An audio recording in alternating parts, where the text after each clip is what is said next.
Today we study angular momentum, rotational variables. A rigid body is a body that can rotate with all its parts locked together and without any change in its shape. Another definition of a rigid body is a rigid body consists of n small parts, 1, 2, 3, 4, and with n, and ith part and jth part. There is origin,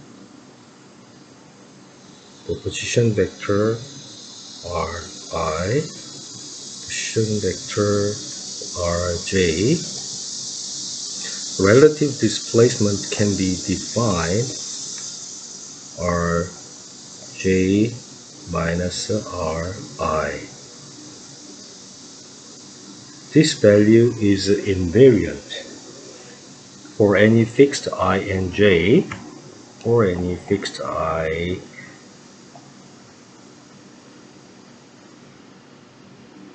and j that runs from 1 to n. This value is invariant regardless of the motion of the rigid body itself. So then we call this a rigid body. A fixed axis means that the rotation occurs about an axis that does not move.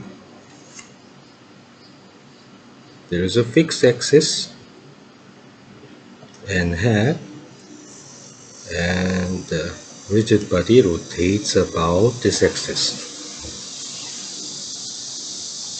A fixed axis called the axis of rotation. This one is axis of rotation,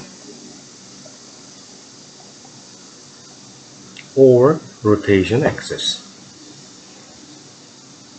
The angular position of this line is the angle of the line relative to a fixed direction, which we take as the zero angular position.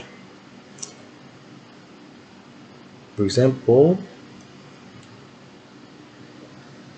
we can consider the x, y, z axis that is fixed in the space. So if the z-axis is equal to the axis of rotation, then we can measure the angle of rotation, rotational variable angle theta, as with respect to the azimuthal angle relative to x-axis that is fixed in the space.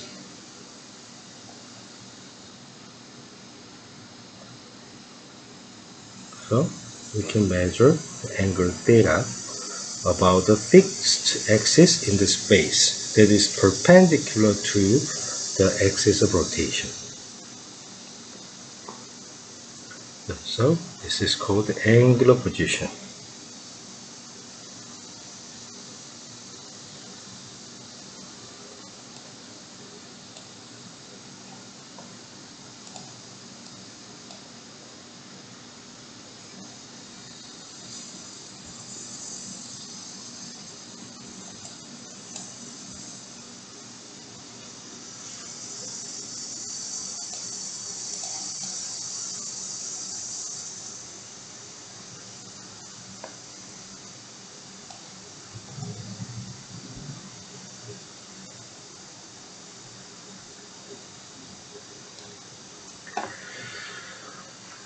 The angular position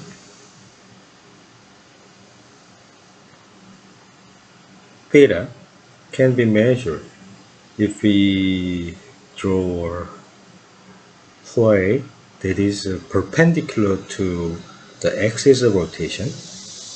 Let us call this axis of rotation, and head is coming out of the paper.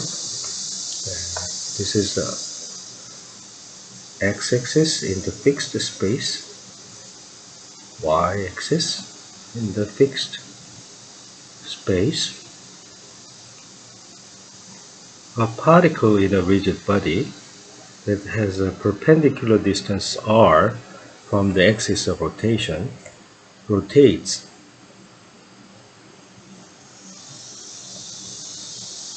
by an angular displacement theta, then the actual distance of travel is r theta, that is s. So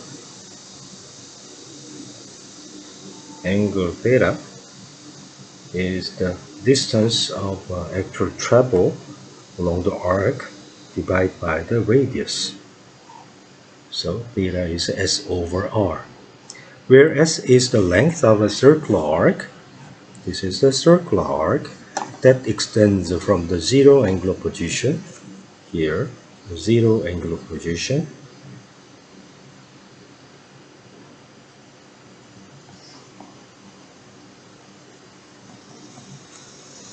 to the reference line, this reference line, and r is the radius of circle. The angular displacement delta theta is given by, so if it keeps rotating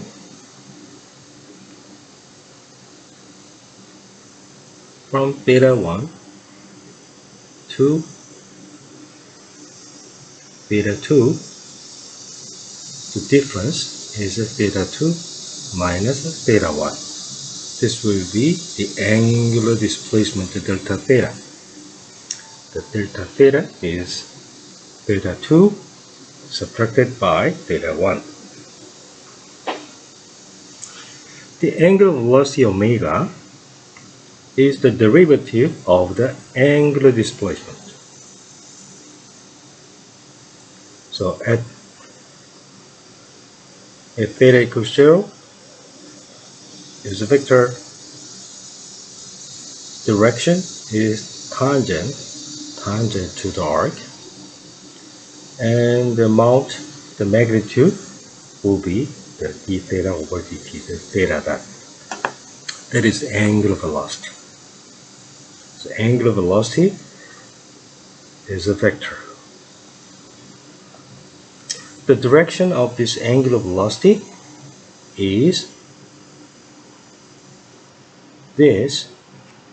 The actual vector notation has the axis parallel to n hat. Next, we consider the angular acceleration. Angular acceleration is the time derivative of the angular velocity. So it is a theta double dot.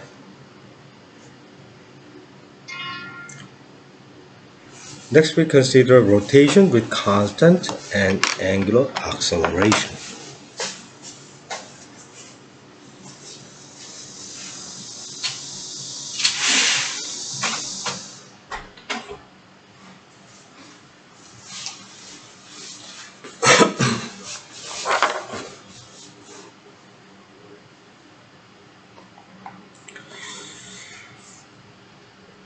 The constant angular acceleration formula it is analogous to the constant acceleration motion. So constant acceleration, velocity difference is acceleration time. The displacement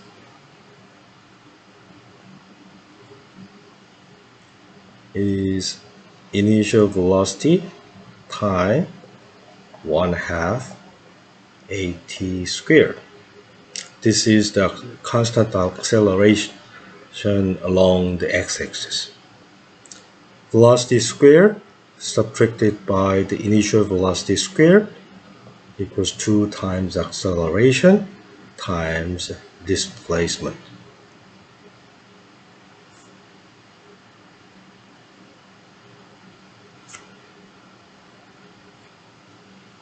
Displacement can also be expressed as the average velocity times time.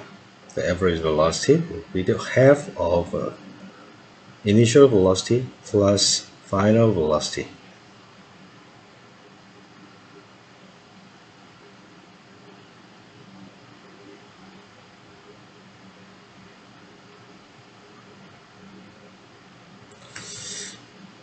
This one should be erased, removed.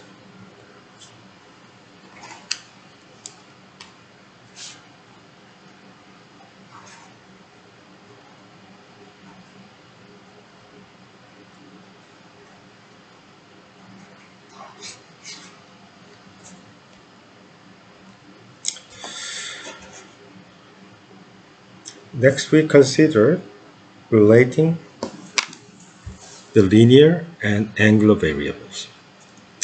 We often need to relate the linear variable SV and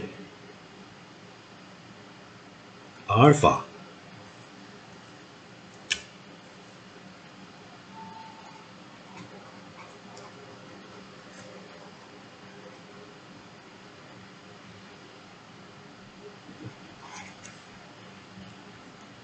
SV and SVN.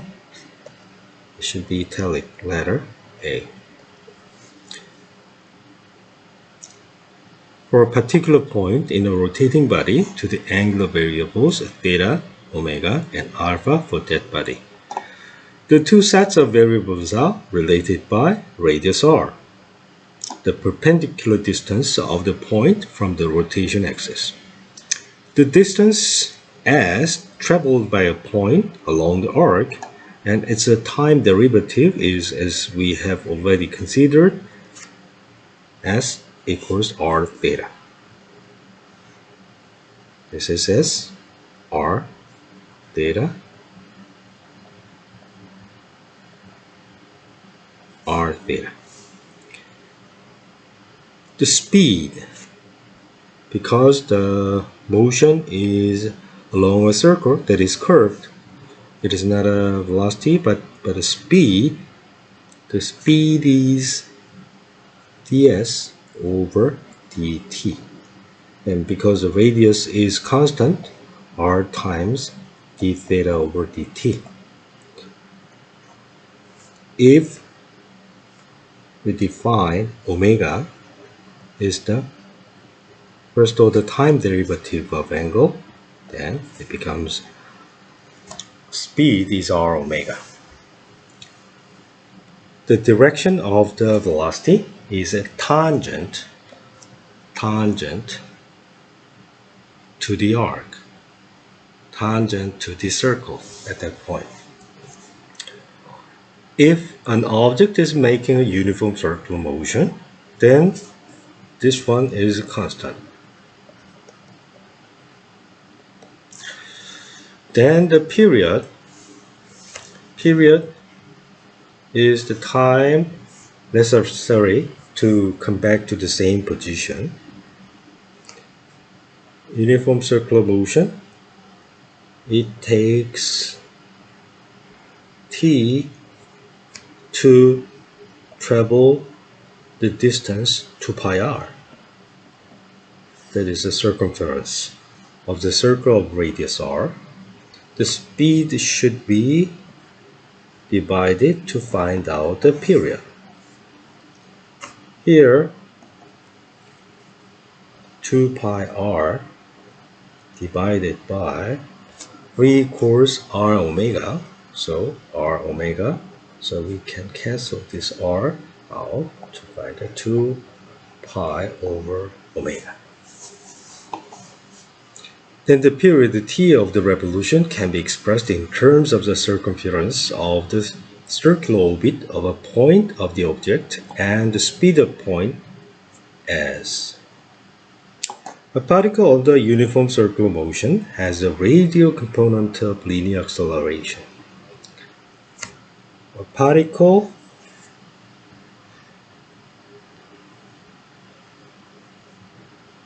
has the centripetal force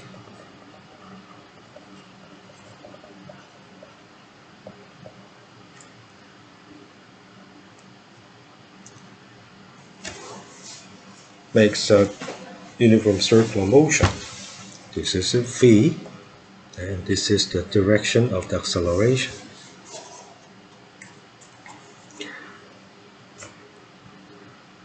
The tangential direction does not have acceleration because the speed at this moment, the speed itself is not varying. So acceleration is always toward the center of the circular orbit. So v squared over r, and v equals r omega. If we substitute in here, we find that is r times omega squared, directed radially inward toward the center of the circular orbit. That is responsible for the changes in the direction of the linear velocity v. Here, at is equals to 0 if v absolute value is constant. Only the tangential direction toward the center survives. A linear acceleration is a tangent to the path that is also called the tangential component of the acceleration. Omega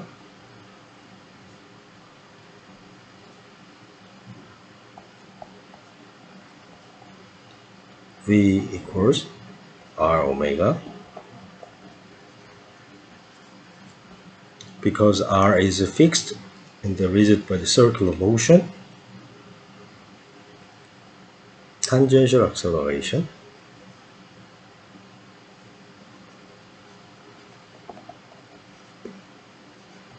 so r alpha. Tangential acceleration is r alpha. If theta omega dot equals 0, that means alpha equals 0. Tangential acceleration does not exist. The angular acceleration survives if there is a non-vanishing net torque. This angular acceleration increases if the torque, non-vanishing torque, is exerted. The unit vector along the coordinate r is defined by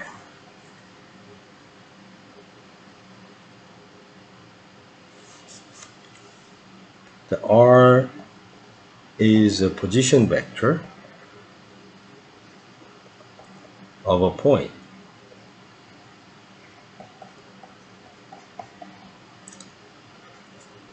Or it can also be written in the form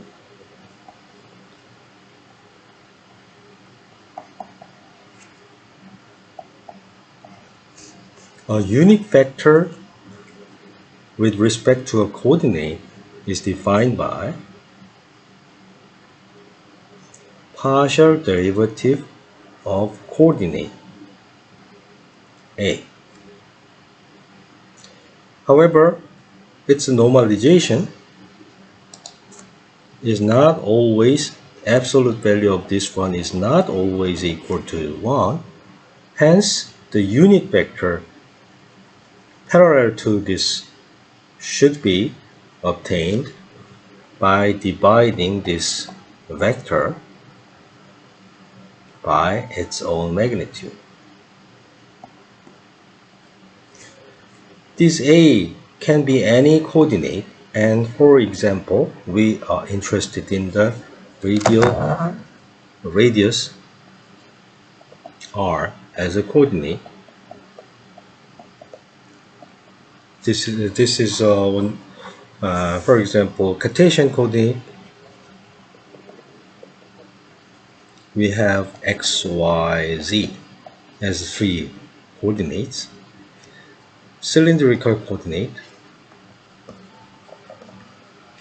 we have rho, phi, z.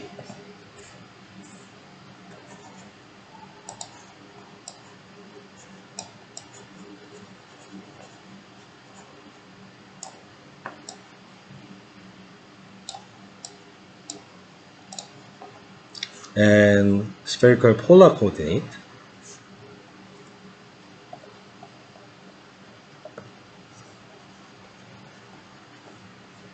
we have r theta phi. Cartesian,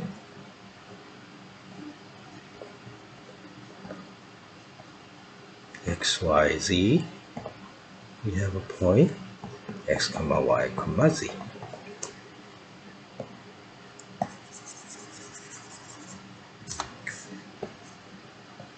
Cylindrical,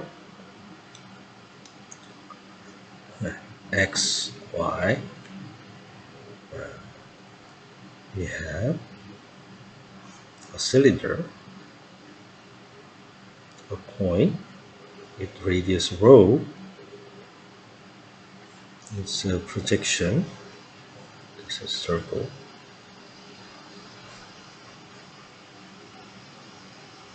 This is rho, and this is phi, and this is z. So, cylindrical, we have three coordinates, rho, phi, z.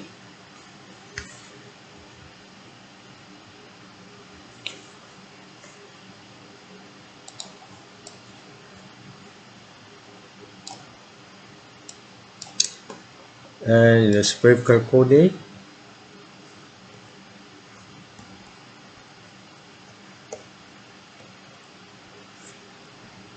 we have r and theta, that is the angle between the radial vector and the z-axis. And we can make a projection of this radial vector onto xy plane. There will be azimuthal angle,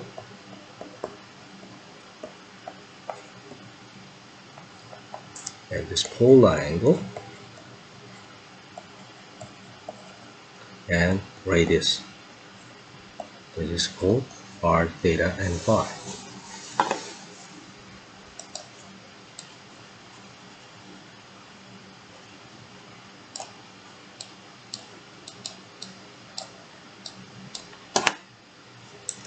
So this one is a unit radial vector. Actually, the r vector divided by its own magnitude. That is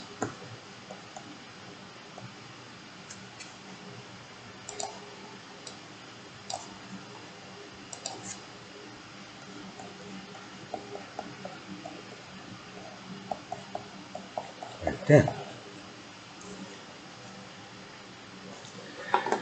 The position vector of a point in the Cartesian coordinates is defined by, yes, right, z, x, y, y, x, y, z. The Cartesian coordinate x, y, z of the particle can be expressed in terms of the spherical coordinates as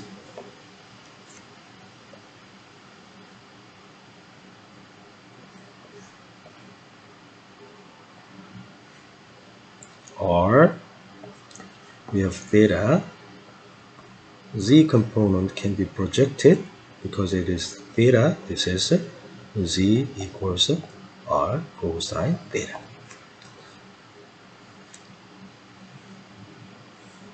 This radial vector projection onto xy plane has the rho. This is perpendicular. So this one is r cosine theta, and this is a right triangle. The right triangle with r cosine theta. This is theta, this is theta, this is r.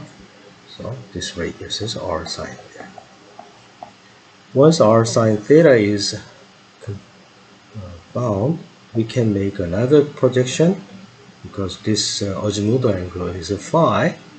This x coordinate is rho cosine phi, and this y coordinate is rho sine phi. Because rho is r sine theta, we have r sine theta cosine phi is x coordinate, r sine theta sine phi is y coordinate. Hence, the radial vector r can be expressed as a linear combination of a Cartesian basis vector, but its component can be expressed in terms of polar coordinates. So r cosine theta is for the z component. R sine theta cosine phi is x component. R sine theta sine phi is the y component.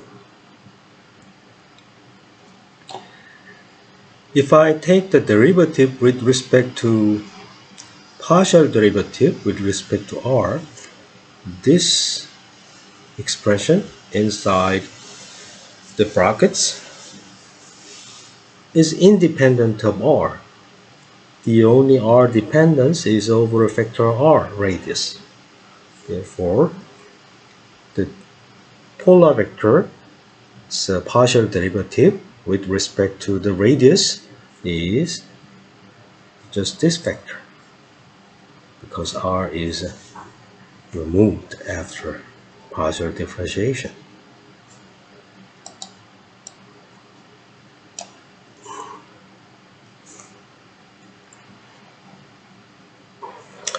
So next we consider the magnitude of this, because unit radial vector can be obtained by dividing this vector by its own magnitude. We are interested in the magnitude. Magnitude can be computed by computing squared components. So cosine squared, sine squared, vector down, cosine squared, sine squared. Because this is equals 1, and then this one is also 1. So the magnitude of this expression is 1. Hence, the unit radial vector is this guy divided by its own magnitude, but it is 1. So this one is actually the same as the unit radial vector.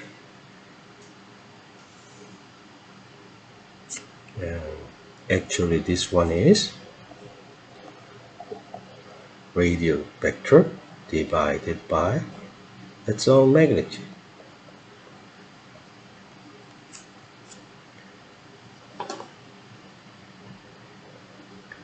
In a similar manner, unit polar vector, this is a radial vector, angle theta, z-axis. This is the direction of an unit polar vector, polar angle vector, can be computed in a similar manner. And that is actually this. The final result is given in here. Again, unit vector along the azimuthal direction, phi, can also be computed in a similar manner. We have x, y, z-axis,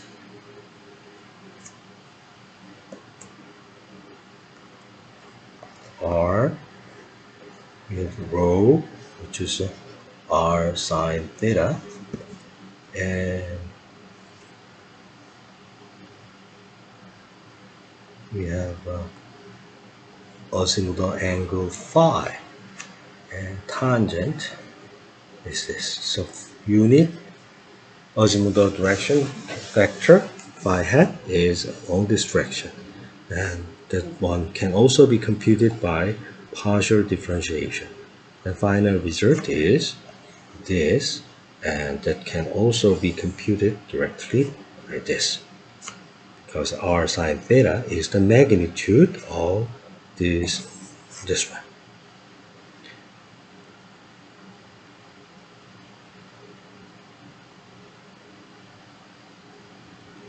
Okay.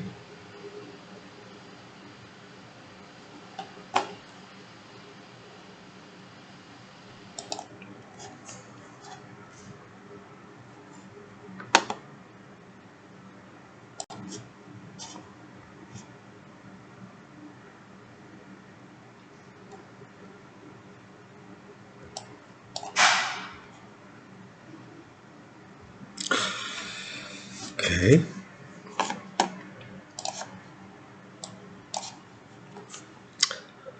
Suppose that a rigid body is rotating with angular velocity omega about a fixed axis k hat, then the angular velocity vector omega is expressed as the angular velocity, this number, multiplied by the axis of rotation. The position vector of a particle in a rigid body is denoted by capital R, this R vector. Radius is invariant in its motion.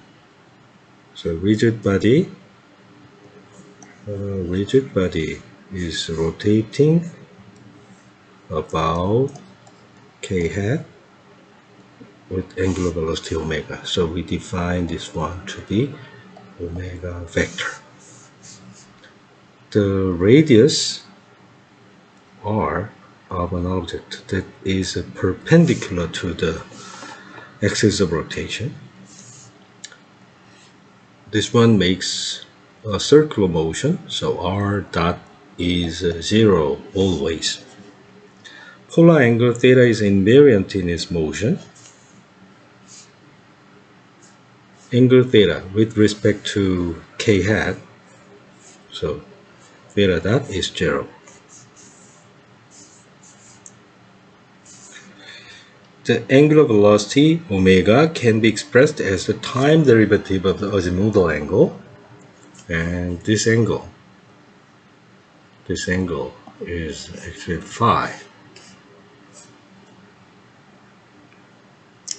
Thus the angular velocity omega is time derivative omega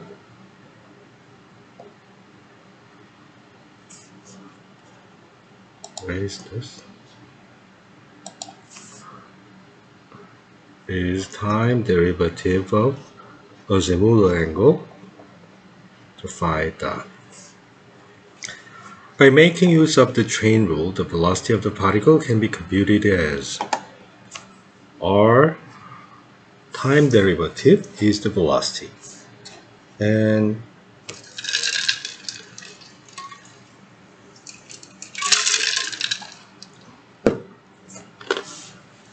this r vector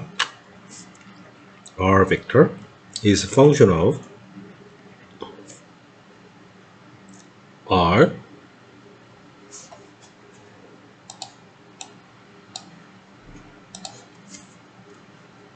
radius theta and phi, and these two are constants. Hence it is only a function of phi.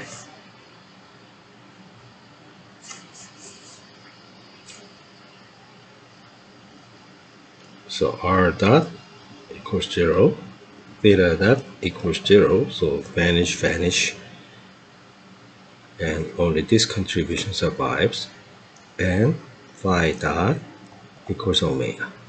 So we have this expression.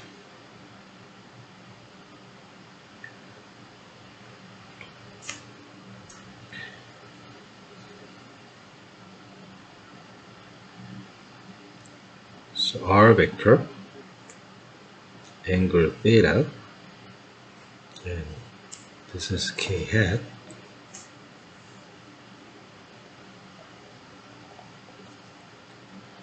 This is a rho that is perpendicular radius from the axis of rotation, and this is r.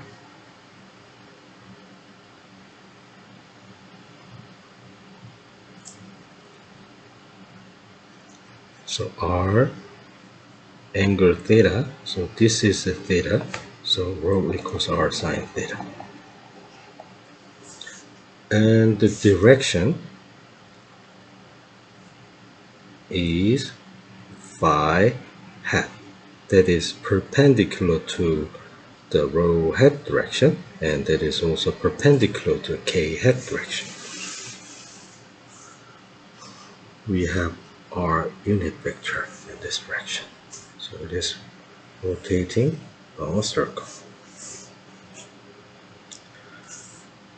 So r sine theta phi hat is the direction of this partial derivative. Finally, velocity of particle in a rigid body that is rotating about a fixed axis k hat with the angular velocity omega is phi hat is tangential vector, and the magnitude is r omega sine theta. K hat is here, r theta,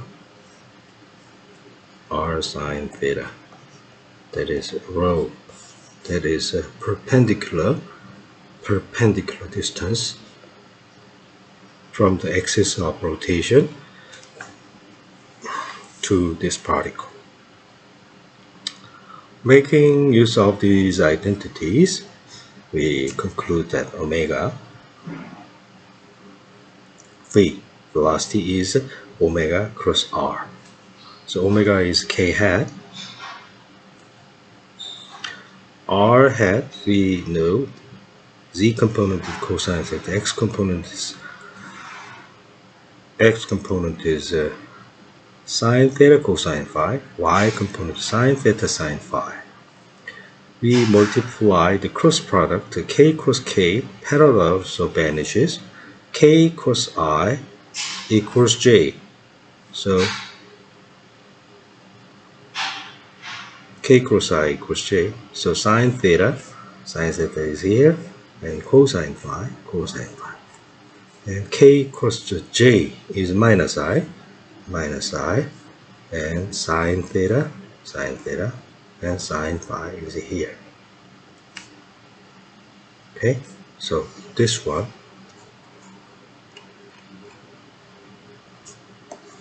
is the unit vector along the phi expressed in here. So what we have just found was the velocity of a particle in a rigid body that is rotating about the fixed axis k hat with an angular velocity omega was phi hat r omega sine theta. So here omega cross r vector, so omega r multiplied by k hat cross r hat. So copy this result, omega r phi hat sine theta. So omega r sine theta. This one is the same, therefore it is the velocity. So velocity of an object that is rotating about the fixed axis k hat with the angular velocity omega is omega cross r. That is a very important formula. Next we make use of the Pythagoras theorem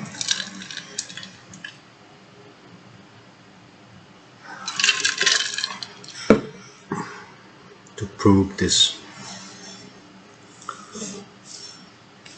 A cross b, magnitude only, is magnitude A times magnitude B times the sine phi, where phi is the angle between A and B. A dot B is a magnitude of A, magnitude of B multiplied by cosine phi. We find that cosine phi is A dot B divided by AB. Sine phi, A cross B absolute value divided by A magnitude, B magnitude. Sine squared phi, cosine squared phi equals 1. Substituting these two expressions in here, we find that scalar product square plus cross product square is a square b square.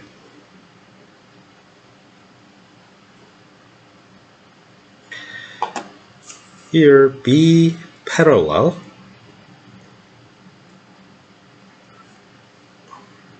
we have a and b parallel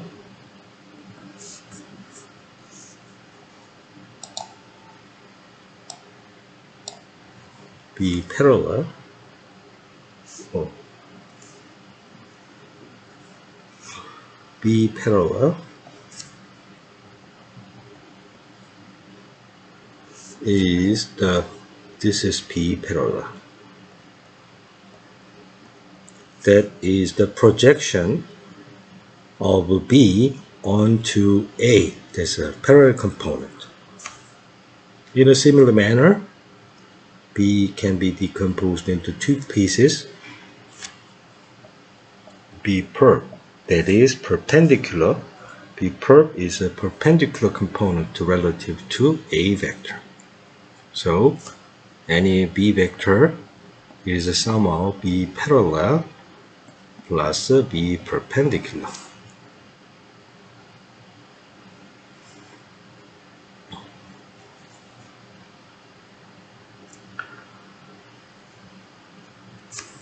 B perpendicular is here. So B perp is related to cross product. Next we consider angular momentum. We wish to express the angular momentum of a rigid body rotating about a fixed axis k hat in terms of its angular velocity omega that is fixed and it is along the z-axis. The rigid body consists of n particles and Ri is the position vector of ith particle. So a rigid body rotating about a fixed axis, that is a z-axis, and the particles are divided into many pieces. So ith particle has a coordinate r vector. Because it is z-axis, there should be some origin. This r vector is composed of x component, y component, and z component. The angular momentum L of the rigid body is the sum of the angular momenta of the n particles. Each particle has angular momentum r I cross pi. This is a position vector, and this is a linear momentum.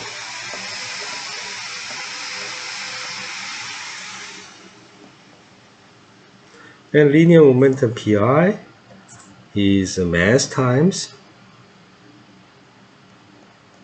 velocity.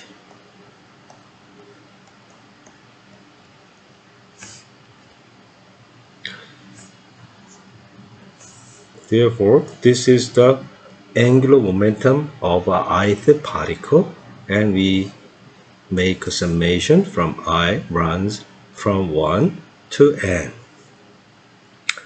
We'd like to compute this expression by making use of our previous result. If something is rotating about a fixed axis, omega equals omega times k hat, then the velocity of that object is omega cross r.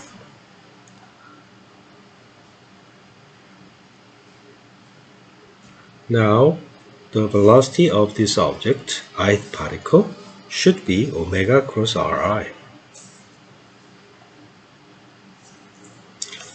If we substitute Ri in here and the omega angular velocity is omega k hat, substitute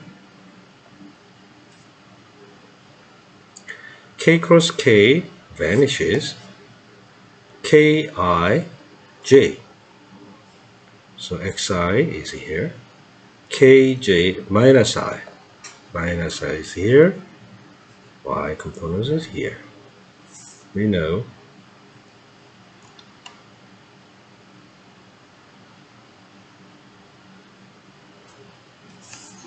this one.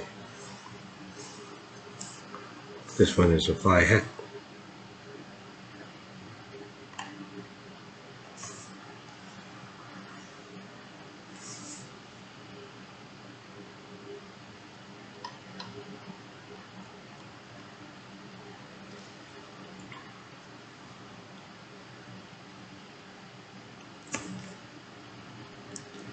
In the xy plane, rho angle phi, azimuthal angle, x equals a rho cosine phi, y component is y equal rho sine phi, and rho equals r sine theta.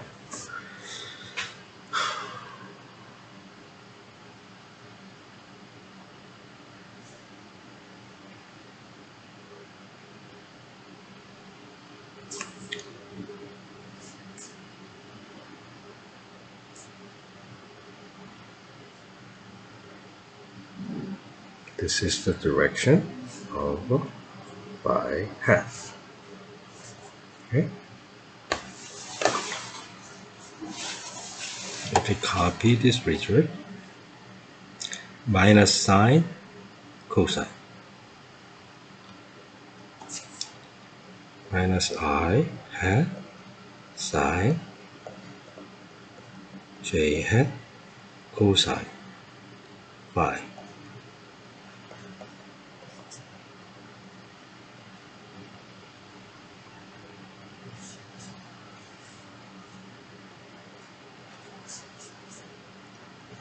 This one,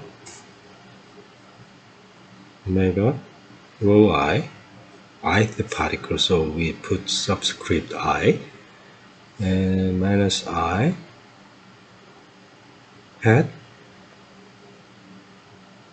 sine phi plus j hat cosine phi.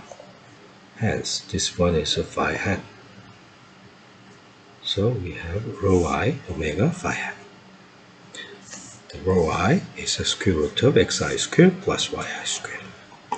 The angular momentum of the ith particle can be expressed as velocity is obtained like that. Velocity is obtained like that. We have mi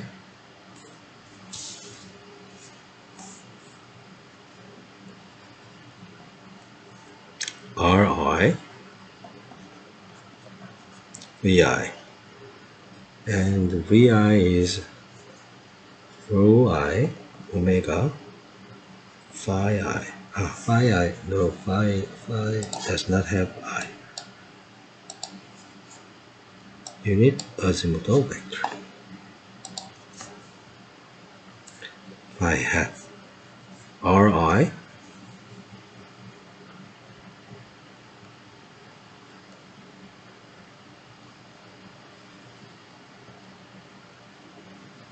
Ri is xyz component. It does have every xyz component. And this one is copied in here. The final result is like that. We can compute this one as I j equals k j I minus k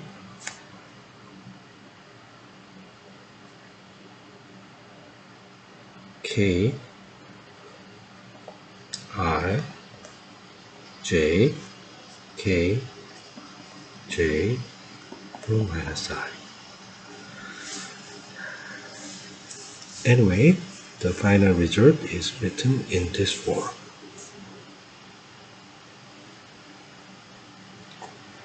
So, in general, the angular momentum does not have to be parallel to K. This one has a K-dependent part, but angular momentum does have some component that is not parallel to K.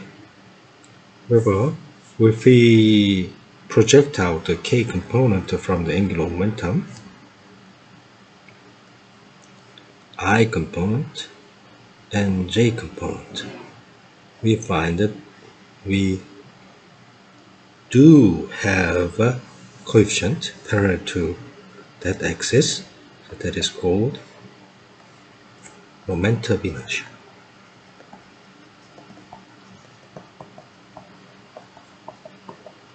Or rotational inertia.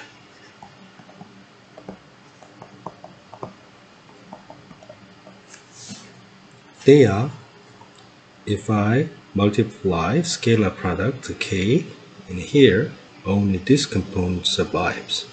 If I multiply I to there, then the axis of rotation is if the axis of rotation is parallel to I, then this one I component only survives, and J component only survives if the axis of rotation is parallel to J. Finally, the moment of inertia about the z-axis is mass times x-y coordinate squared sum. And moment of inertia about the x-axis does not have the x component, but y squared z squared sum. Moment of inertia about the y-axis contains a mass times z component squared and x component squared in this way.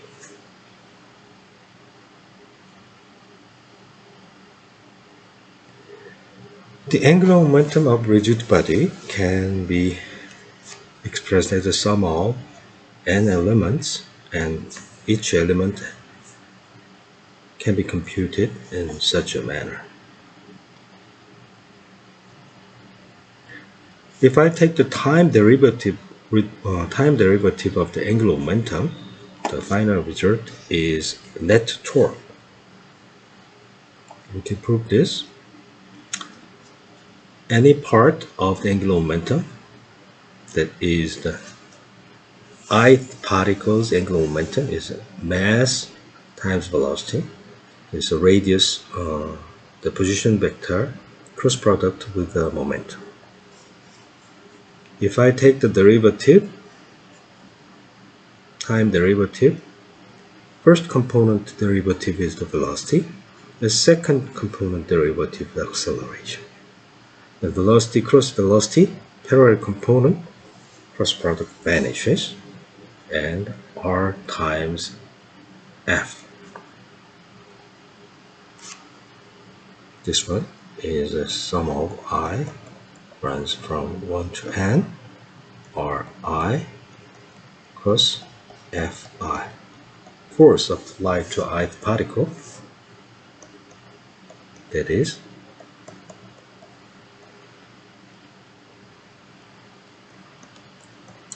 torque applied to the ith particle, and sum of all of the torque means the net torque on the whole system.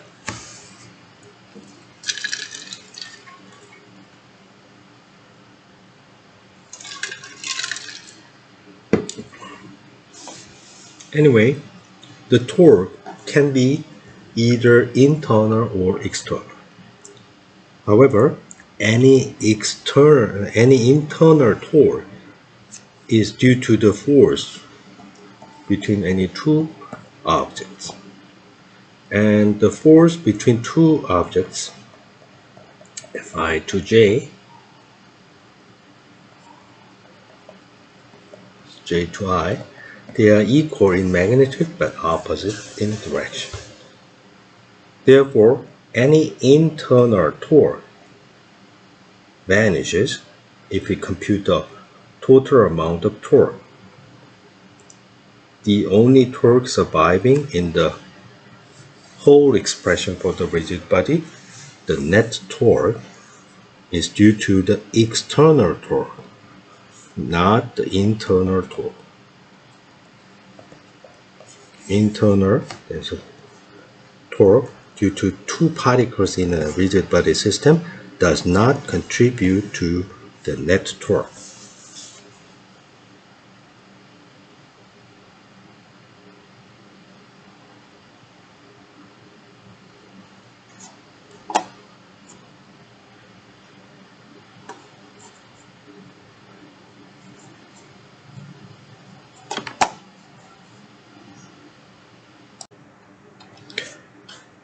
Next, we consider the kinetic energy of rotation.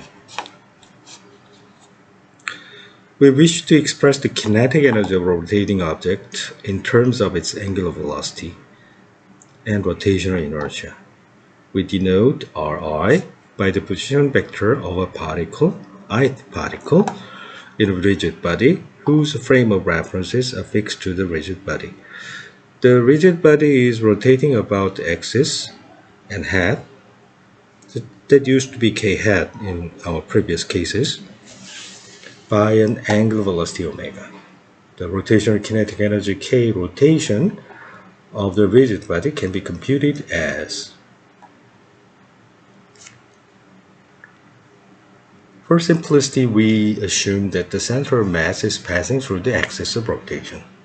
Then usually the kinetic energy is 1/2 mv squared plus k rotation. And this is total mass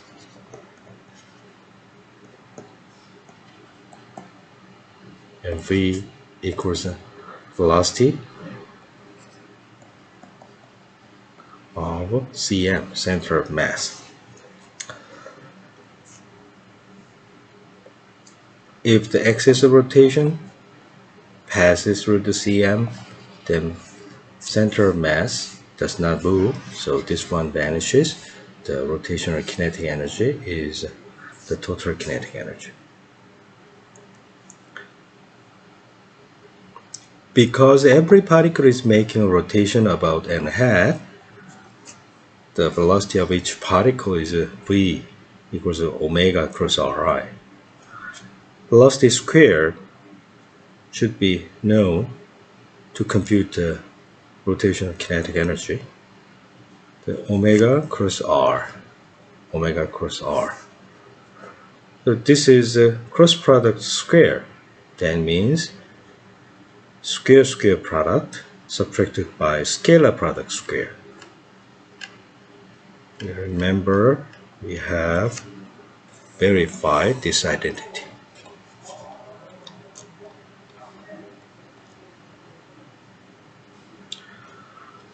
So, using this identity, we have velocity squared is omega squared plus Ri perp squared. That is a perpendicular distance from the axis of rotation. No, this is after factoring out omega squared.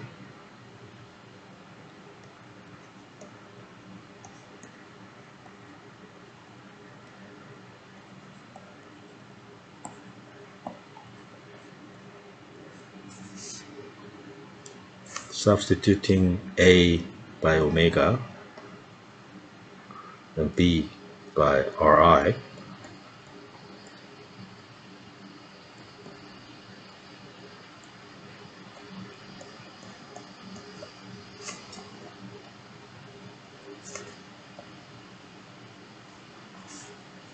this one is R perp squared.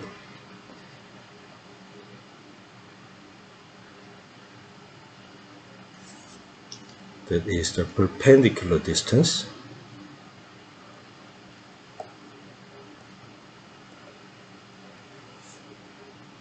Perpendicular distance to the ith particle from the axis of rotation.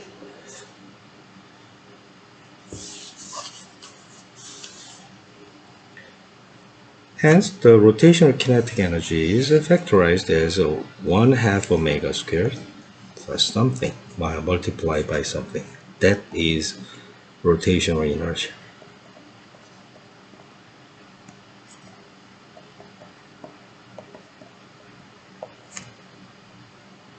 About and half.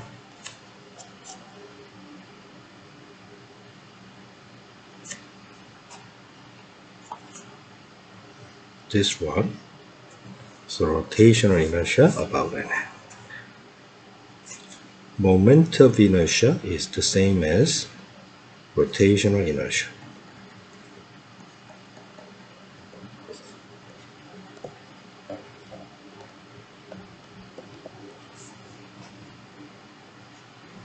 So, rotational kinetic energy is expressed as 1/2 rotational inertia multiplied by omega squared. If n hat is x-axis, n hat is y-axis, z-axis, x-axis, y squared, z squared sum. Y-axis, x squared, z-axis squared. If the axis along the z-axis, x coordinate squared, y coordinate squared.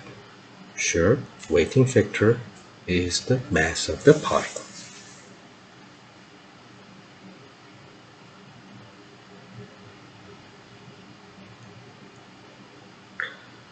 For identical masses,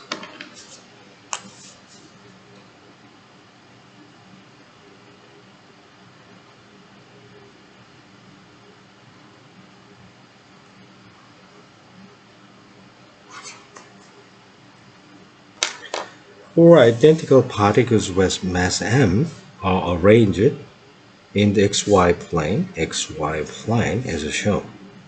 They are connected by light massless sticks, they are massless, to form a rigid body. Total rotational inertia of this array about x-axis. This is x-axis, perpendicular distance squared, mi perpendicular distance squared. So about x-axis, only these two particles contribute. So that is a. So this one gives ma squared, this one gives ma squared, so 2ma squared.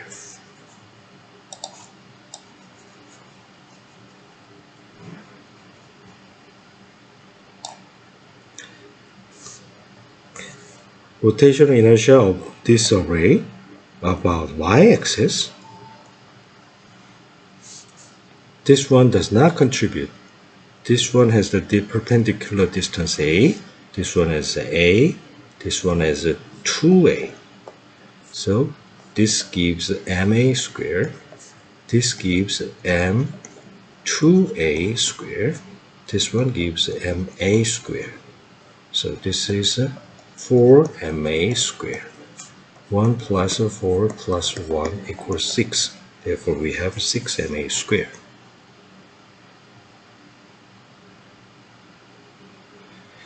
Computation of rotational inertia. For a rigid body whose mass distribution is continuous, until now we have Ri squared per mi squared. I runs from 1 to n. And Ri per is the perpendicular distance Ri per to the object with mass mi from the axis of rotation. Okay. This one can be written in a continuous form. This mi becomes delta mi, and we take the limit delta m goes to 0. Then this r squared is actually the r per squared, r per squared. So integration of a radius, this perpendicular radius from the axis of rotation, and mass. And mass can be expressed as a volume multiplied by mass density, rho dV. So rotational inertia can be integrated in this form. Parallel axis theorem can be used to find the there's a center of mass, axis of rotation, and prime. These two are parallel, and the perpendicular distance from this to the center of mass is h. Then rotational inertia can be expressed as h squared, total mass, plus I, c, center of mass. So this is I n hat, and this is I n hat prime. There are various geometric forms and the integration of the rotational inertia for 9 cases are evaluated in here.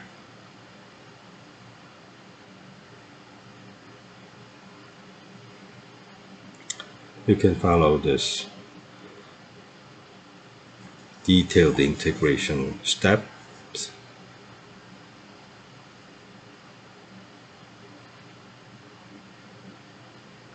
Next, we consider torque. Torque is R cross F. An object at position R, this is origin, is exerted by some force, then it tends to rotate. The acceleration appears in the rotational motion. This is torque. If R is parallel to F, then the cross product gives a zero torque. So if we have a certain magnitude of radius and force, then in order to maximize the torque, we have to make them perpendicular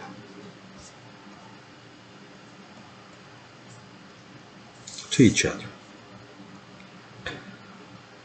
So because the cross product has the magnitude proportional to the sine phi, where phi is the angle between the position vector and the external force, the torque is Rf times sine phi. And it can be either expressed as this is a F perp.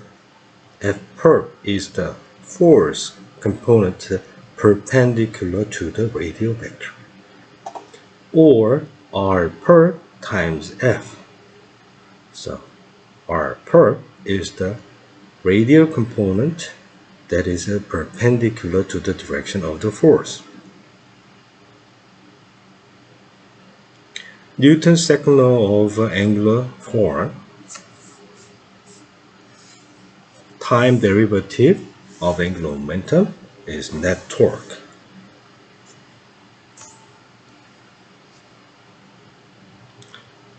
Newton's second law of rotation. Now we substitute this one, angular momentum. If the axis of rotation is passing through the center of mass, and the axis of rotation is fixed, then the angular momentum is expressed as I times omega. Time derivative of angular momentum is like that. This is I times alpha. So tangential direction, the angular velocity varies. That means angular acceleration. This is alpha. Angular acceleration becomes a non-zero.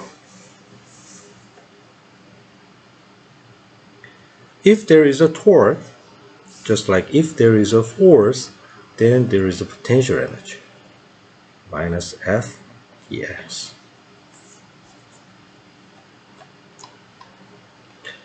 In a similar manner, if there is a torque, the angular displacement will give some work. In a similar manner, we can compute the potential energy as a function of theta, that is a minus, just like what we obtained the potential energy from the conservative force. Okay, here in the three-body inertia tensor paper gives us some information. Consider the rotation of a rigid body about the axis of n rotation with the constant angular velocity. Prove that the angular momentum is not always parallel to the axis of rotation. Find the condition when the angular momentum is parallel to the axis of rotation. This is true only if the axis of rotation is fixed and passing through the center of mass. That's it for today.